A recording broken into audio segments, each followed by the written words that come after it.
ओम शांति। सबसे बड़ी खास बात जो मुझे कभी विस्मृत नहीं होती और बिना कहे भी रह नहीं पाते वो है बाबा के महावाक्यों में एक पंक्ति, और वो पंक्ति है, बच्चे त्रिवेणी रोज स्नान करो। आप सब सोचेंगे कि ये भक्ति का फल तो ज्ञान मिल गया, अभी बाबा कह रहा है त्रिवेणी स्नान करो, ये क्या है?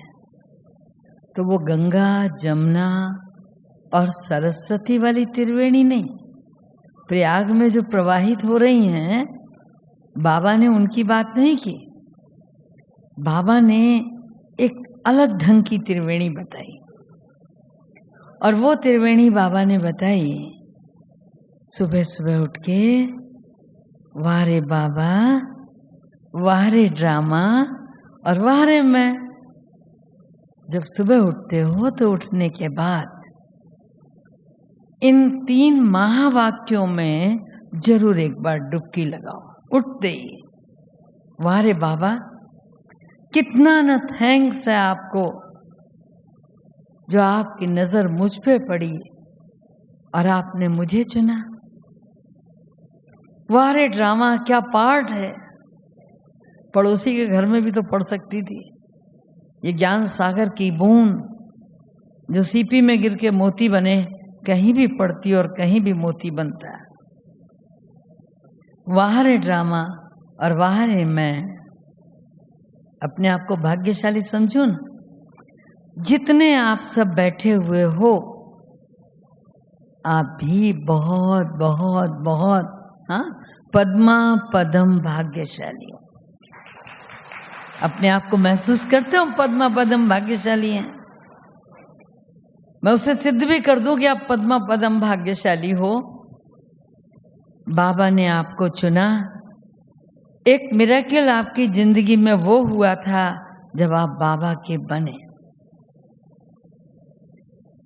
दूसरा मिरेकल आपकी योग्यताओं से बाबा ने आपको हथेलियों में रखा, आपको ऑफर दिया। अभी हमारी आदरणीय गीता बहन कह रही थी कि कितने साल बाद भाई बहन यहाँ आए भट्टी करने, तो ऑफर तो बहुतों को मिला होगा। आज मैंने यहाँ आने से पहले पूछा कि भाई ये ग्रुप कहाँ कहाँ का है, तो मालूम पड़ा कि कुछ पटना की पवित्र भूमि से पधारे, बिहार की भूमि से, बहुत पवित्र भूमि है, और कुछ गंगा सागर के तट से पधारे हैं, कलकत्ते से पधारे हैं, और भी कई स्थानों के लोग हैं। तो ऑफर तो बहुतों को मिला होगा इस भट्टी का, लेकिन उस ऑफर को स्वीकार करके, बाबा के ही महावाक्य हैं, सौभाग्यशाली वो है जिसे ऑफर मिले। और पद्मा पदम भाग्यशाली कौन? जो उस ऑफर को, उस ऑफरिंग को स्वीकार करके प्रैक्टिकल में यहाँ पहुंच जाए। तो एक बार फिर अपने लिए ताली बजाओ, पद्मा पदम भाग्यशाली। मुझे जब आज का विषय दिया गया तो मुझे भी बेहद खुशी हुई, और मैंने जैसे कहा कि बाबा त्रिवेणी को याद करता है तो खुशी होती है। और दूसरी प्रसन्नता का आधार कि ये प्रयाग की भूमि हमारी परम पूजनीय, परम आदरणीय, परम श्रद्धेय, इस यज्ञ के फाउंडेशन स्टोन आदरणीय दादियों की प्रथम कर्म भूमि है। गंगा के तट पे उन्होंने बालू में, रेत में बैठ के चित्र बिछा के सेवा की। जो अक्सर करके पुराने भाई बहन अगर होंगे, उन्होंने सुना होगा कि दादी सुनाया करती थी कि कैसे 1 रुपए में 7 लोग भोजन कर लिया करते थे। आज भी वो धर्मशाला वहाँ है जहाँ हमारे ये आदि रतन रहे और जहाँ उन्होंने सेवाएं दी। मुझे कुछ ऐसे लोगों से भी वास्ता पड़ गया, अनायास। कुछ बनवाने गई थी, शिव बाबा का ब्लॉग बनवाने गई थी। पहले प्रिंटिंग में ब्लॉग यूज होते थे।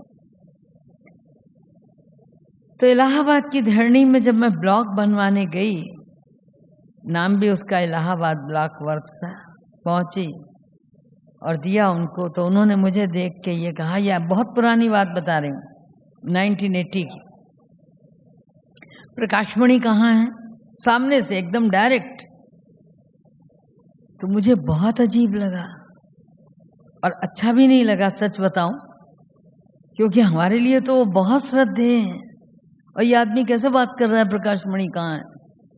तो मैंने छूटते ही उनसे पूछा, आप उन्हें कैसे जानते हैं? उनकी बात का उत्तर नहीं दिया, प्रति प्रश्न कर लिया कि आप उन्हें कैसे जानते हैं? तो वो बोले, बेटा, बुजुर्ग थे, बोले तुम्हारी जैसी उम्र की जब वो थी तो यहाँ आई थी और मैंने उनको 1 लाख पर्चे निःशुल्क छपवा के दिए थे। सच पूछिए, आज भी जब ये बात सुनाती हूँ तो रोम रोम खड़े हो जाते हैं। दोनों हाथ जोड़ लिए, श्रद्धा से सर झुका लिया। उस समय ब्रह्मा कुमारी इसको कोई जानता नहीं था, जिस समय की बात है। आज तो विश्व प्रसिद्ध हैं ब्रह्मा कुमारियां। क्या तेज था, क्या ओज था हमारी दादियों में कि अगर एक बार मुंह से कुछ निकाला तो अगले ने पूरा करना ही। कहाँ जाएगा वो? ये उनकी तपस्या का फल था। आज जब मुझे कहा गया कि भक्ति का फल ज्ञान, तो मेरा चिंतन चला, आपको तो मिला ही है, मिला है ना। भक्ति नहीं होती तो ज्ञान नहीं होता, क्योंकि भक्ति हमारी प्राइमरी स्टेज है। कभी भी भक्ति को नकारना नहीं चाहिए। हम बीके ब्राह्मण कुलभूषण जब बीके बन जाते हैं तो थोड़ा उपेक्षा का भाव मैं देखती हूँ भाई बहनों के अंदर आ जाता है। अरे वहाँ क्या जाना है, अरे वो तो मंदिर है, वो हनुमान जी का है, फलाने का है, ऐसा है वैसा है। क्यों उपेक्षित भाव क्यों रखना उन देवी देवताओं के प्रति? आप भी तो देवता ही बन रहे हो ना। अरे ये भी तो कह सकते हो हमारे बड़े भाई साहब का मंदिर। अगर माँ दुर्गा का मंदिर है तो हम ये भी तो चिंतन कर सकते हैं कि हमारी बड़ी बहन का है, वो हमारा संपन्न स्वरूप है, जो पूज्य स्वरूप जिसे दुनिया पूज रही है, आप वो बनने का प्रयास कर रहे हो। तो भक्ति के प्रति कभी उपेक्षा भाव नहीं रखना चाहिए। दूसरी बात, बाबा कहे, बाबा को खुली छुट्टी है, सागर है, कुछ भी कह सकता है। लेकिन हम बच्चे अगर बाबा के टोन में, जैसे कबीर की भाषा अपनी थी, कबीर कुछ भी कह सकते थे, लेकिन कबीर की भाषा में अगर आम जनता बोलने लगे तो आम जनता के लोग ही स्वीकार नहीं करेंगे, क्योंकि कबीर में ताकत थी। बाबा सर्वशक्तिवान है, तो बजाय इसके कि हम उस भाषा में बोलें, हम उसको सम्मान दें। एक बार मुरली पढ़ रही थी, मुरली में बाबा ने भक्ति मार्ग के लिए कुछ कहा। क्लास में बैठे हुए लोगों में से बहुत से लोग ऐसे थे जो क्लास भी करते थे और गंगा जी स्नान भी करते। बाबा ने कहा भक्ति छाछ, नो डाउट, भगवान के महावाक्य तो कहीं से रॉन्ग हो ही नहीं सकते, निश्चित निस्संदेह भक्ति छाछ है। मैंने पूछा सुनाने के बाद, आपने अर्थ समझा? तो भाई बहन चुप हो गए, क्या बताते बेचारे। छाछ आयुर्वेद में अमृत को कहा जाता है। जब कुछ भी नहीं पाचन शक्ति काम करती और कुछ भी नहीं पचता, तो डॉक्टर भी कहता है पहले छाछ पी लीजिए, क्योंकि वो हजम कर देगी। सीधा बोल दे ताकत नहीं, बादाम खा लीजिए, चलेगा? नहीं चलेगा। आप खाना भी चाहें तो बादाम नुकसान करेगा। हाँ, छाछ पीने के बाद जब वो पेट योग्य हो जाए तो भले ही कोई टॉनिक या बादाम खिला दीजिए, चलेगा। इसको आप प्रैक्टिकल करके भी देख सकते हैं और चिंतन करके भी। तो भक्ति छाछ है, नो डाउट, अमृत है। तीसरी बात अगर कहूं तो हमने सर झुकाना वहीं से सीखा। हमारे अंदर आध्यात्म का जो बीजारोपण हुआ, जो हमारे अंदर भावनाएं जन्म ली, वो वहीं से जन्म ली। याद कीजिए सब अपने अपने बचपन को। अगर माँ ने कभी आपसे कहा न होता कि बेटा हाथ जोड़ो, भगवान जी घर में रखे हुए वो छोटे छोटे, याद कीजिए घरों में होंगे, कहीं ना कहीं वो लड्डू गोपाल होंगे, कहीं ना कहीं कोई मूर्ति होगी, और सुबह शाम की आरती भी होगी। सनातन धर्म को मानने वाले हर घर में कुछ न कुछ तो होता ही है, और वहीं से आस्था प्रारंभ होती। तो पहले भक्ति, और भक्ति का फल बाबा कहता है ज्ञान है, जो ज्ञान आपको मिला। और ज्ञान शब्द को अगर हम थोड़ा सा विस्तार में जाएं तो ज्ञान का तात्पर्य होता है समझ। और ये समझ आप सब में विकसित हुई, आपसे पहले हमारी दादियों में विकसित हुई। ज्ञान मिला, समझ मिली, स्वयं को जाना और बाबा की बताई हुई श्रीमत को जाना और समझा। उसके बाद तीसरा स्टेप आता है योग और वैराग। 4 विषय हैं, समय बहुत थोड़ा है इन 4 विषय को क्लियर करने के लिए। तो जब ये ज्ञान मिला तो हमसे पहले हमारी दादियों को मिला, ये मानेंगे? हमसे पहले हमारे पूर्वजों को मिला। उन्होंने उसे किस तरह लिया। आज हम बड़े सहज भाव से कहते हैं, अभी दीदी बैठी थी यही पूछने लग जाए, सबका योग लगता है, अच्छी तरह योग करते हो? कहेंगे हाँ दीदी बैठते तो हैं लेकिन लगता नहीं है। कहते हैं ना, हम बैठते हैं, अमृत बेले बहुत अच्छा करना चाहते हैं। सुबह हम आए थे मगर इतने लोग नहीं थे जितने अभी बैठे हुए हैं। तो अमृत बेले हम करते हैं, लगता नहीं है। अच्छा क्यों नहीं लगता? कारण हम सुबह ही योग करना चाहते हैं, दिन भर हमारा वो इंजन स्टार्ट नहीं होता, या फिर सारे कार्यों को निपटा के शाम को थके हारे आए हैं, बोला थोड़ा चैनल बदल लें, बोला 6:30 से 7:30 हो रहा है, बोला आ रहे हैं भाई तुम बैठो, मैं भी आता हूं, कर लूंगा मैं योग। तो हम जब दिन भर अपने उस इंजन को स्टार्ट नहीं करते और एक बार सुबह सुबह करना चाहते हैं, तो 24 घंटे की गाड़ी जो ठंडी हो गई उसको आप जब स्टार्ट करोगे तो एक बार में हो जाएगी? नहीं होगी ना। पहले आप जिन्होंने पुराने जमाने की गाड़ियां देखी हैं उन्हें अच्छी तरह याद होगा कि वो हैंडल लगाते थे पहले, फिर स्टार्ट होती थी। तो वो जो चीज थी, माना फिर सुबह जो हम स्टार्ट करना चाहते वो नहीं होती। ऐसे ही जो लोग ये सोचते हैं कि हम रात को बैठ के चार्ट लिख लेंगे ना, अरे सारा दिन गुजर गया, तमाम सारी त्रुटियां हमसे हो गई, मनसा के संकल्पों में न जाने कितना व्यतिरेक हो गया। रात को बैठ के जब चार्ट लिखते हो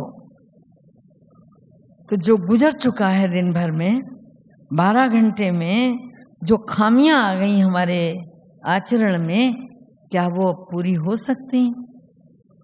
केवल लाल निशान लग सकता है, केवल अपने चार्ट में क्रॉस कर सकते हैं। जब उसमें ये लाइन आएगी कि आज किसी को दुख तो नहीं दिया, तो क्या होगा? दिया। अगर सच्चाई से लिख रहे हैं तो क्रॉस लगाया, हाँ भाई आज दुख दिया था, आज ऐसा हुआ, या टिक लगाया कि हुआ। तो उस रात्रि के समय सुधारने का कोई वक्त नहीं होता। होता है? रात्रि में सुधारने का कोई वक्त नहीं होता। इसीलिए कुछ सोच समझ के बाबा ने ये जो ट्रैफिक कंट्रोल बनवाया है ना, कि दिन में भी 2-4 बार हैंडल लगाओ, हर 2 घंटे बाद बाबा को याद करो।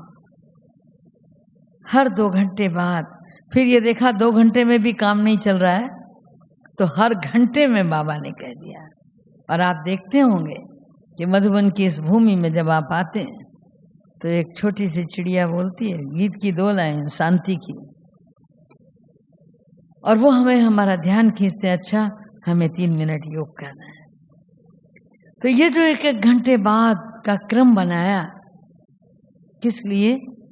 कि हम अपने संकल्पों की दिशा और दशा को ठीक लाइन और लेंथ सही रखें, सही दिशा में ले चलें, और अगर कहीं इधर उधर बिगड़ गए हैं फिर से उन्हें स्नेहपूर्वक कायदे में ले आए। तो ज्ञान का मतलब आत्मा और परमात्मा ही नहीं है। ज्ञान का मतलब सृष्टि चक्र और सीढ़ी नहीं। ज्ञान का मतलब झाड़ और योग मना जो हम समझा लेते हैं। आज जैसे बाबा ने कहा ना, प्रदर्शनी में सेवा में जरूरत पड़ती है बहुत भाई बहन। तो केवल ज्ञान वो नहीं है जो 7 दिन का कोर्स कराते हैं। केवल ज्ञान वो नहीं है जो आप किसी को समझाते हैं। असली ज्ञान तो वो है जो खुद को समझाते हो। विचार करना, असली ज्ञान वो है जो हम खुद को समझाते हैं। और इसीलिए मैंने पूर्वजों की बात की। आदरणीय दादी जानकी जी की चर्चा करूं या आदरणीय दादी प्रकाश मणि जी की बात करूं, जिनका तारतम्य कभी टूटता नहीं था। हम मीरा के पद गाते हैं कि वो दिन और रात कहती थी सूली ऊपर सेज पिया की, ऊपर ही ऊपर, लेकिन वो कहती थी आगे किस विधि मिलना होए। भगवान ने हम बच्चों को हर मोड़ पे हर विधि समझाई कि तुम ऐसे मिलो। दादी जी से किसी ने एक बार पूछा कि आप योग कब करती हैं? सुबह से यहाँ बैठती हैं, 10 लोग मिलने वाले, आने वाले, काम पूछने वाले आपको डिस्टर्ब करते हैं, आप कब योग करती हैं? तो दादी ने बहुत अच्छा शानदार उत्तर दिया। दादी ने कहा, मैं यहाँ जब आकर बैठती हूँ, दादी क्वार्टर्स की बात कर रही हूँ, मैं अवतरित हुई आत्मा हूँ, इस संकल्प के साथ आकर बैठती हूँ। बोला जब आप मेरे सामने आते हो 2 मिनट योग करने के लिए, दृष्टि लेने के लिए, ऊपर से कनेक्शन करके फिर दृष्टि देती हूँ। दृष्टि देने का मतलब केवल नजरें उठा के देखना नहीं। बोला कोई कार्य के लिए आता है तो भी बाबा से पूछ के ही श्रीमत देती हूँ। तो मैं तो यहाँ रहती ही बहुत कम हूँ, मैं अधिक से अधिक ऊपर रहती हूँ, और ऊपर मुझे रहने के लिए प्रेरणा देने वाले आप सब। क्योंकि घड़ी घड़ी जब भी कहीं मिलते हो, दादी दादी ओम शांति, और खड़े हो जाते हो कि दादी दृष्टि दे। तो ये बहुत बड़ी बात, माना हमारे लिए तो 2 घंटे और 1 घंटे की बात है, लेकिन हमें अहिर्निश योग लगा रहे, हमारा बुद्धि योग बाबा से लगा रहे, दादियों के जीवन में प्रैक्टिकल में देखने को मिलता था। हमारी परम आदरणीय जानकी दादी, कोई भी जाए, कैसा भी जाए, वो यूं करके जैसे नहीं बच्चे का मुंह घुमा देते हैं, मेरा बाबा देखो। ये मेरा सौभाग्य है कि मुझे बहुत सानिध्य मिला है। कभी कभी अपने आप पे बड़ा नाज होता है, हर समय हर घड़ी जब चाहूं तब पहुंच जाऊं। दादियों के दरवाजे कभी बंद नहीं हुए। तो जब भी दादी के पास जाओ तो दादी बाबा की ओर मोड़ देती थी।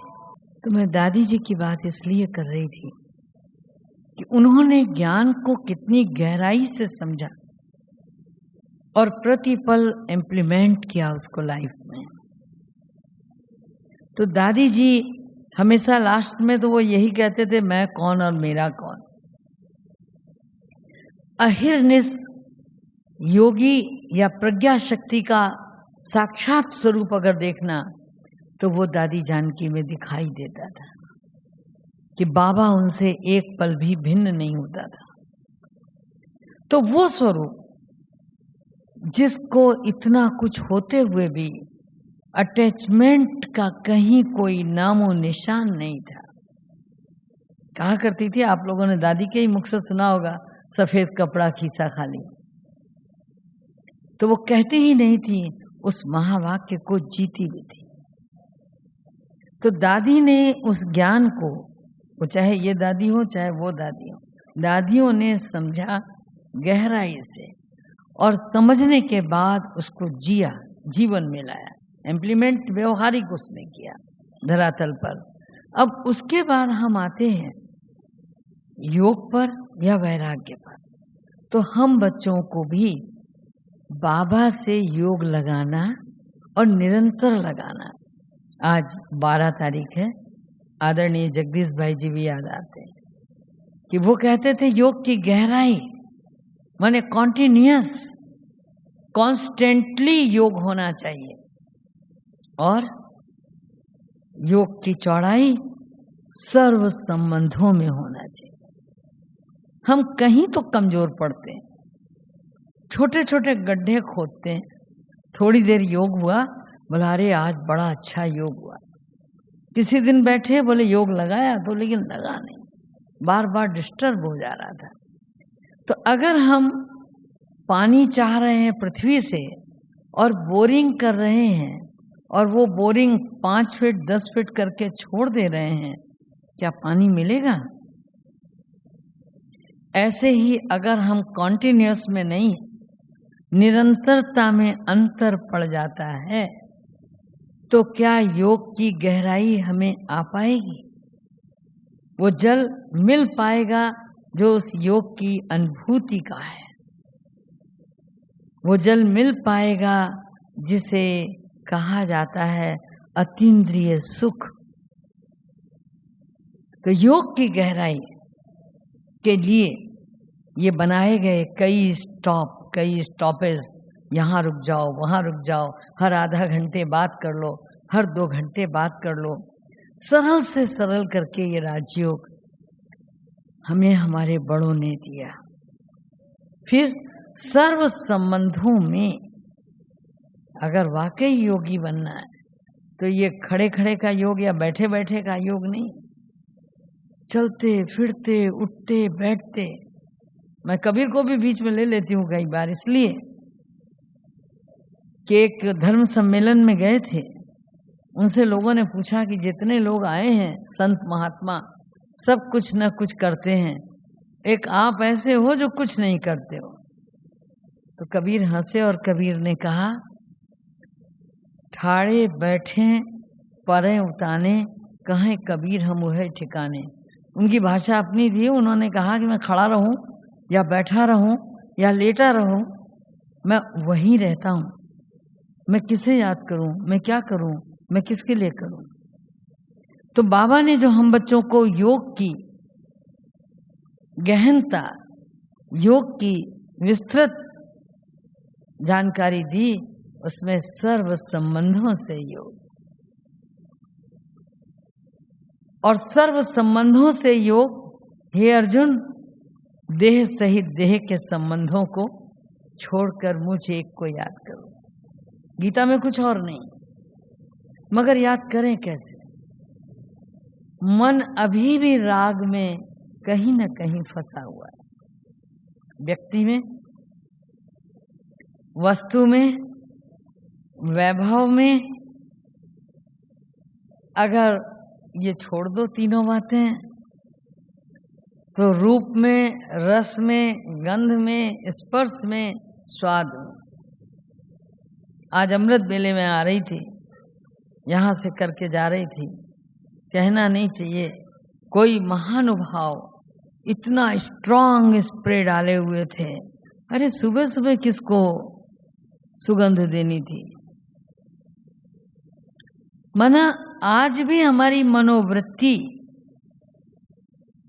कहां कहां जा रही है। तो ये जो मनोवृत्ति आज भी भटक रही है, तो केवल कहते ही हैं तुम्हें हो मातृश्च पिता, तुम्हें हो बंधु च सखा, तुम्हें, वो भी आप कहते हैं, अरे भक्ति वाले कहते हैं, लेकिन भक्ति वाले फिर भी अच्छे हैं। लास्ट लाइन कहते हैं, तुम्हें वो सर्वम मम देव देवा, सारे संबंध मेरे तुम्हारे साथ है। मैंने इसीलिए आपसे कहा कि भक्ति वालों की उपेक्षा नहीं करना, भले ज्ञान मिल गया है, क्योंकि प्रैक्टिकल देखा है मैंने, पूरे शहर में कर्फ्यू लगा हुआ है, भक्ति वाले फिर भी वो 2 जोड़ कपड़ा दबाए चले जा रहे हैं, पुलिस वाले डंडा खटका रहे हैं, कहाँ जा रहे हो, वो गंगा जी जा रहे हैं, कर्फ्यू लगा हुआ है, कोई गम नहीं है, वो फिर भी मस्त है। और हम सुबह अमृत वेले योग में नहीं आ सकते, कर्फ्यू लगा हुआ है, भट्टी में नहीं आ सकते, तो हम ज्यादा समझदार हैं। योग क्यों नहीं लगता? क्योंकि सब तज एक भज नहीं हुए अभी तक बुद्धि चली जाती, हमारे अपने स्वभाव में, हमारे अपने संस्कार में कोई न कोई चीज अभी भी, अगर अपनी प्रिय चीजों की लिस्ट बनाएं, बहुत सी निकल आएंगी, बहुत सी निकल आएंगी। हम कहते हैं हम योगी, हम बैरागी, कहाँ बैरागी? अपने अपने वार्डरोब खोल के देखिए, उस वार्डरोब में नए नए 2-3 जोड़ अब भी सिलवाए होंगे मधुबन आने के लिए, उन्हें निकाला भी होगा, लेकिन हाथ किसी पुराने सेट पे भी गया होगा जो बहुत फिट है और बहुत अच्छा लगता है, ये भी लिए चले, ये बहुत फिट है। होता है ऐसा कि तमाम सिलवाने के बाद भी पुराने कपड़ों से मोह नहीं जाता। अपने घरों में नजर डालें, माताएं बहनें हमारी बैठी हैं, घर में पुरानी सिलाई की मशीन पड़ी होगी, शायद दिवाली पे उसकी धूल झड़ती होगी। अगर बच्चे कहते निकाल दो ना मम्मी, इसको क्यों रखे हो, बोला वाह मेरी मम्मी ने दी थी मेरी शादी में, ऐसे ही निकाल दो। कहीं लगाव है। एक स्कूटर है जो चलता नहीं है, आप बढ़िया होंडा सिटी से चल रहे हो, लेकिन कहते हो पहली तनख्वाह मिली थी ना तब खरीदा था, कोई नहीं चल रहा उस पे, मगर रखा है। कहीं ना कहीं सूक्ष्म में अभी भी किसी न किसी वस्तु से, किसी न किसी स्वाद से, किसी न किसी गंध से, किसी न किसी स्पर्श से लगाव है, और ये लगाव वैराग नहीं आने देता। विरति जागे जिंदगी में राग की इति, राग की इति हो जाए, लेकिन हो कैसे जाए, जब जागे तब ना। राजा भर्तहरि को जब सन्यास का भाव आया और चल दिए थे, तो वो भी गंगा स्नान पे जा रहे थे, और उन्हें रास्ते में एक जगह कुछ ऐसा लगा जैसे बहुत तेज चमक रहा है, कोई असरफी है। आप सबको, पुरानों को तो सबको पता होगा कि पान जो लोग खाते थे उसमें वर्क लगा करते थे, चांदी और सोने के। अब तो ऐसे ही लगते हैं, पहले प्योरली लगते थे, और वो चांदी के वर्क के कारण से असरफी की तरह चमक रही थी। राजा भर्तहरि ने जिज्ञासावश उसे हाथ लगाया, हाथ गंदा हो गया, असरफी तो थी नहीं, वो कोई पान खा के थूका हुआ था। अपने में बड़ी ग्लानि हुई उनको, और जैसे उनके मन ने उनको धिक्कारा कि तुम, अरे असरफियों का खजाना छोड़ के चले आए हो, तुम सन्यासी बनने आए हो, ये क्या, अभी भी असरफी खोज रहे हो। बहुत कष्ट हुआ अंदर। इसीलिए भर्तहरि का वैराग्य शतक बहुत प्रसिद्ध है। 100 श्लोक लिखे थे उन्होंने कि वैराग्य कैसे कैसे हम वैराग्य जीवन में लाएं। बाबा तो यहाँ बेहद का वैराग्य सिखाता है कि हम रहते हुए भी घर में, परिवार में, समाज में सब कुछ करें, और उसके बाद भी अटैच न हो, डिटैच रहें। भक्ति का फल मिला, ज्ञान मिला, ज्ञान को इम्प्लीमेंट करने में कहीं ढीले हो गए। योग सीखा हमने, योग को भी हमने परिधि में बांधने की कोशिश की, और जब वैराग की चर्चा आती है तो सच पूछिए, वैराग भी पूरी तरह अभी हमारे अंदर आया नहीं। मुझे भ्राता जी इसीलिए याद आते हैं। वो जो बात कहते थे बड़ी मार्मिक कहते थे। उन्होंने कहा अगर इंसान की तरह न कर सको तो कम से कम अरे बंदर की तरह कर लो, बिल्ली की तरह कर लो। बोला बंदर और बिल्ली भी कहीं वैराग करते हैं? बोला हाँ करते हैं। बोला बिल्ली अपने बच्चे को 7 घर घुमाती है, सब जानते हैं।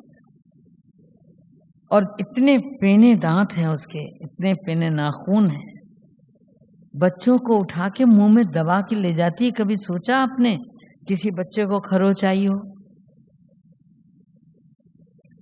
इतने समर्पित हो जाओ भगवान पे, इतने समर्पित हो जाओ, उसे नैया खुद पार लगाने दो ना। माम एकम शरणम ब्रज। भगवान ने कहा मुझे की शरण में आ जाओ। अर्जुन समर्पित हुआ। कहते हैं जहां धर्म है वहां विजय। गीता में कहा गया निश्चय बुद्धि विजयंती। का सोच लो अक्षौहिणी नहीं होगी तुम्हारे साथ। मैं रहूंगा लेकिन मैं हथियार नहीं उठाऊंगा। तो भी अर्जुन ने कहा कोई बात नहीं प्रभु, आप तो रहोगे। जब बाबा कहता है कि तुम मेरे बन जाओ, मैं तुम्हारा सब कुछ देखूंगा, अपने जीवन की बागडोर मुझे सौंप दो। भला क्यों नहीं सौंप पाते हम? क्या वजह है? क्यों नहीं सौंप पाते? किसके लिए जी रहे हैं हम? किसके लिए? ये वैभव साथ जाएंगे, वो लोग हमारे साथ जाएंगे, वो नोटों की गड्डियां जो वहां रखी हैं वो साथ जाएंगी।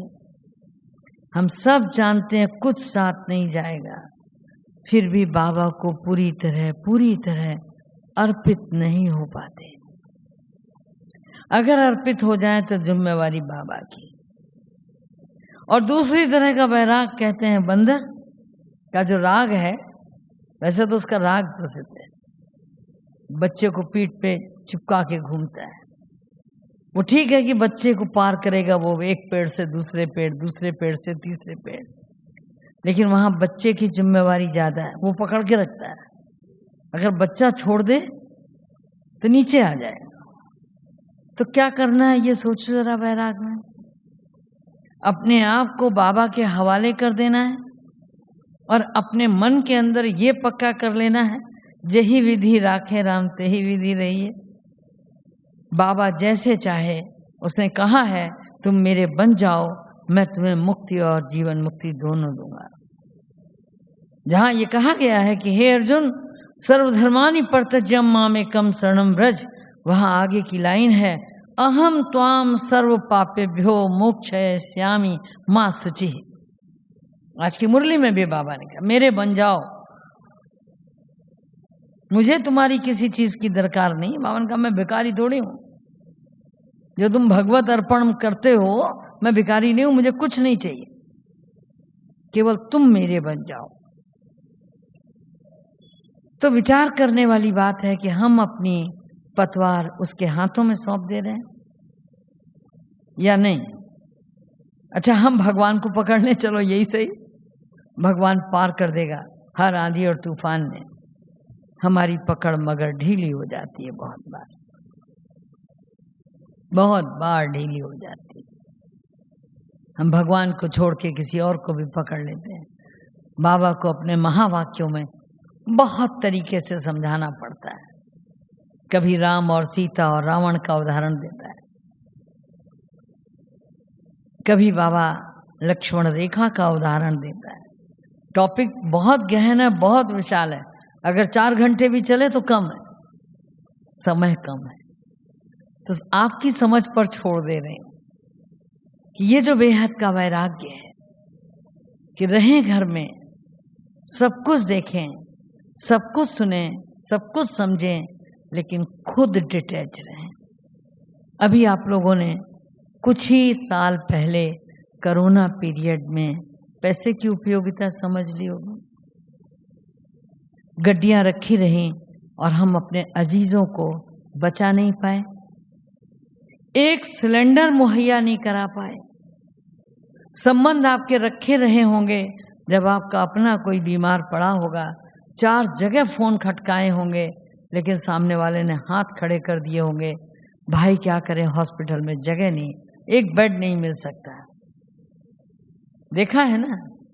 तो जीवन का कटु यथार्थ भोगा है आपने अभी कुछ दिन पहले, और उसके बाद जैसे ही वो बयार खत्म हुई, हवा खत्म हुई, वो गई, हम फिर मौज मस्ती में। हमारा वो जो वैराग्य का क्षण था वो शमशानी वैराग्य बनकर रह गया।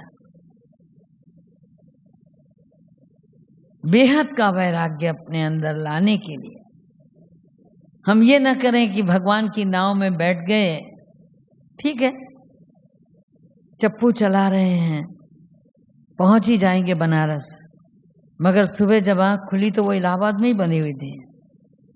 बोला ये क्या हुआ? बोला लंगर तो खोला ही नहीं था।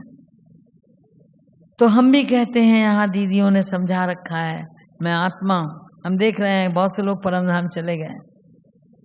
मैं आत्मा हूँ, मैं चैतन्य शक्ति हूँ, मैं ज्योति बिंदु स्वरूप हूँ। तो ये मंत्र की तरह, चप्पू चलाने की तरह चप्पू चला रहे हैं। जो हमें पढ़ाया गया वो हम बोल रहे हैं, लेकिन अभी यहाँ नहीं उतरा ये सब। अभी लंगर बंधा हुआ है पीछे, वस्तु से, व्यक्ति से, वैभव से, स्वाद से, गंध से, स्पर्श से, रूप से, रंग से। ये जितनी खूबसूरत आत्मा है और जितना खूबसूरत वो हमारा परमात्मा है, उतना खूबसूरत दुनिया में कोई नहीं। जिन चित्रों को देखकर बुद्धि अट्रैक्ट होती है, आप सोचो, बनाए तो उसी चित्रकार के हैं, चाहे वो मानव का शरीर ही क्यों ना हो, उस चित्रकार की रचना है। वो सब कहाँ खो जाते हो? तो अपने आप से दृढ़ प्रतिज्ञा, दृढ़ संकल्प, दृढ़ता का भाव रखो और समय को अपनी बाजुओं में कस के पकड़ के रखो। ये संगम युग है, ये कभी मत भूलना। और संगम युग वो युग है जो असंभव को संभव करता है। अभी 2 दिन पहले बाबा ने मुरलियों में कहा था, कर लो जमा जितना करना है। ये बैंक अभी खुली है, आगे ये बैंक ही नहीं रहेगी तो जमा क्या करो? तो भले धन तिजोरियों में रखो, लेकिन मन तो जमा कर दो, वाणी तो जमा कर दो, कर्म तो जमा कर लो, अरे कुछ तो जमा कर लो।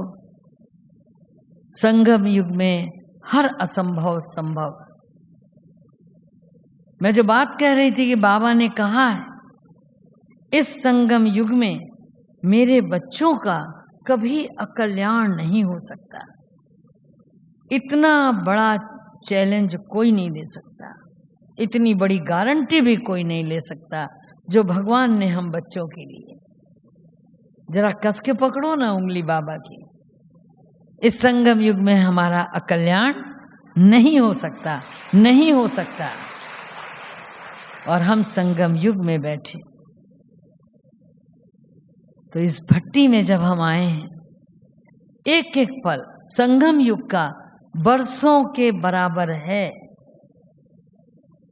ये बाबा के महावाक्य हैं, मैं अपने मुंह से नहीं कह रही। आपका किया हुआ पुरुषार्थ, 63 जन्मों का कार्मिक अकाउंट, जिसके कारण कभी गम और कभी खुशी हम झेलते हैं और देखते हैं, जिसके कारण कभी मायूस हो जाते हैं, जिसके कारण कभी धूप झेलते हैं। कैसे होगा 63 जन्मों का? सर झुका लेते हैं, क्या करें, भोगना ही पड़ेगा। नहीं, क्यों भोगना पड़ेगा? भोगना भोगियों का काम है, आप योगी हो, आपको क्यों भोगना पड़ेगा? आप उसे योग की अग्नि में भस्म कर सकते हो। अपने हौसले बुलंद रखो। 63 जन्म नहीं लेने पड़ेंगे उसको भोगने के लिए। 63 मिनट काफी हैं, 63 दिन काफी हैं, 63 घंटे काफी हैं। आप यहाँ आए हो, अगर एक एक पल को सफल कर लो तो 63 जन्मों का अकाउंट यहीं बदल जाएगा, यहीं बदल जाएगा। कलकत्ते और पटना में जाने की जरूरत नहीं, वहां नहीं, यहीं बदल जाएगा। लेकिन जब हर पल को मूल्य दोगे तब। बेहद के वैराग्य को, जल में रहते हुए न्यारे और प्यारे बनने की बात हमें हमारे बाबा ने समझाई और उसको हम जीवन में लेके चलें तो हम सफल हो सकते हैं। मैं अपनी वाणी को यहीं विराम दे रही हूँ, आगे भी कार्यक्रम है। ओम शांति। हो गई।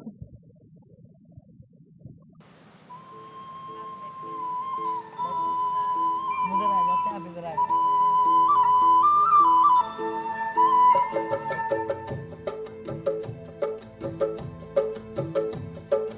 आप मिले मिट गई मन की सभी चाह, आप मिले मिट गई मन की सभी चाह, खुशियों के गीत मिले मिटी आह आह, प्यास बुझी पाए हैं सागर अथाह, प्यास बुझी पाए हैं सागर अथाह। वाह बाबा वाह, वाह बाबा वाह, वाह बाबा वाह, वाह बाबा वाह।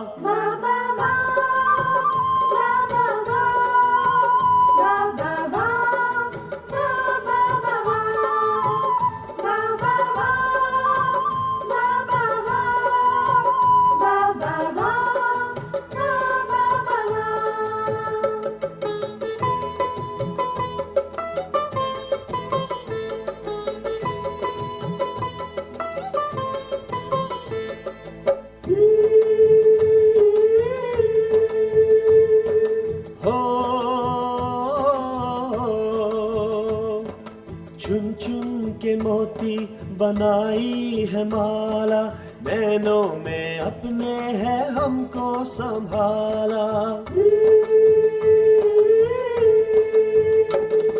चुन चुन के मोती बनाई है माला, नैनों में अपने है हमको संभाला।